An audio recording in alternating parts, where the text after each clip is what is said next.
తమను క్రమబద్ధీకరించి ఇచ్చిన హామీని అమలు చేయాలని డిమాండ్ చేస్తూ సమగ్ర శిక్ష ఉద్యోగులు చేపడుతున్న ఆందోళన రోజురోజుకు ఉధృతంగా మారుతోంది. నిరసన దీక్షలో భాగంగా 3వ రోజైన ఆదివారం స్థానిక ఎన్టీఆర్ చౌక్లో టిఫిన్ బైఠక్ కార్యక్రమాన్ని చేపట్టి వినూత్న రీతిలో తమ నిరసన వ్యక్తం చేశారు. ప్రభుత్వానికి వ్యతిరేకంగా నినాదాలతో హోరెత్తించారు. సమగ్ర శిక్ష ఉద్యోగులకు ఇచ్చిన హామీ మేరకు రెగ్యులర్ చేయాలని ఆ సంఘం రాష్ట్ర అధికార ప్రతినిధి పడాల రవీందర్ డిమాండ్ చేశారు. సడక్ పే ఖానా రెగ్యులర్ హోనా అంటూ నినాదంతో రహదారిపై సహపంక్తి భోజనాలు ఏర్పాటు చేసి వినూత్నంగా నిరసన తెలిపారు. ఈ కార్యక్రమంలో సంఘ నాయకులు, ఉద్యోగులు, పార్థసారథి, దేవదర్శన్, ప్రకాష్ తదితరులు పాల్గొన్నారు.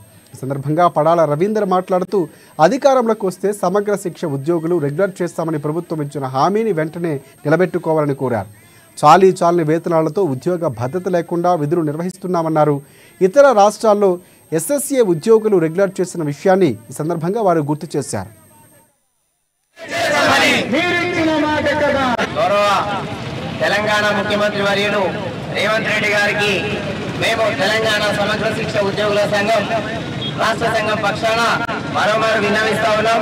ఈ రోజు మీరిచ్చిన మాటని నెరవేర్చడం కోసం, మీరిచ్చిన మాటని అమలు చేయడం కోసం, మీకోసమే మేము మీరు మాట నిలబెట్టుకునే వ్యక్తి కాబట్టి సమగ్ర శిక్ష సడక్ పే ఖానా అనేటువంటి ప్రోగ్రామ్ ని తీసుకున్నా ఉన్నాం. ఈ రోజు మేము మా యొక్క భోజనాన్ని రోడ్డు పైననే చేస్తా ఉన్నాం. దీనికి ప్రధాన కారణం అన్నా మా బతుకులు రోడ్డుపై వచ్చినాయి. ఇప్పటికే 129 మంది ప్రాణాలు కోల్పోయిండ్రు. మీరు నిర్బంధంగా మీ ప్రభుత్వం మీకు తెలుసో లేదో 70 ఏళ్ళ వయసు తర్వాత 60 ఏళ్లకు రిటైర్మెంట్, వయసు ఏమో 70 ఏళ్ళు ఉన్నాయి. మీరు తీసుకున్న నిర్ణయానికి ఇప్పటికే 60 ఏళ్ళు నిండిపోయినాయని చెప్పి రిటైర్మెంట్లు ఇచ్చిండ్రు.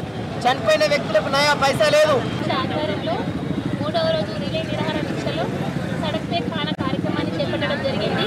ఇందులో సమగ్ర శిక్ష ఉద్యోగులందరూ ఏకతాటిపై అందరూ కూడా బాక్సులు తెచ్చి ఎన్టీఆర్ చౌరస్తాలకు వెళ్ళడం జరుగుతుంది.